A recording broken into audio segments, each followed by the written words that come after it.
जिगर कमज़ोर है तो जिगर गदूद ग्लैंड सिस्टम का सबसे बड़ा बादशाह है, और अगर ये कमज़ोर है तो तमाम ग्लैंड कमज़ोर होंगे, यानी कि गुर्दे भी कमज़ोर होंगे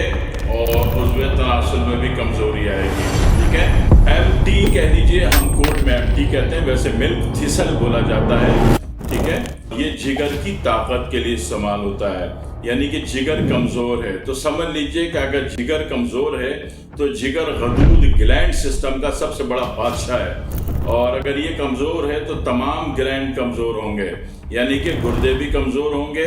और उज़्व तनासुल में भी कमज़ोरी आएगी। ठीक है, और इसको जब जिगर मजबूत करना होता है तो वैसे जब उर्दू में इसको बोलते हैं तो ऊँट कटारा बोलते हैं, लेकिन बाहर पूरी दुनिया में मिल्क थिसल बोला जाता है, और हम इस मिल्क थिसल को कोड नाम में एमटी के नाम से बोलते हैं। ठीक है, और बड़ा आसान है ये, दिन में 2 दफ़ा या 3 दफ़ा इसका आप आधा चाय का चम्मच 1-1.5 गिलास सादे पानी से ले लेते हो तो जिगर मजबूत होना शुरू हो जाता है। जब जिगर मजबूत होता है तो तमाम यूनिट को, ग्लैंड सिस्टम को सप्लाई अच्छी जाती है और वो सारे के सारे मजबूत हो जाते हैं। ठीक है, यानी कि ग्लैंड की गदूद की ताकत की बेहतरीन तरीन दवा जो है वो एमटी मिल्क थिसल को माना जाता है।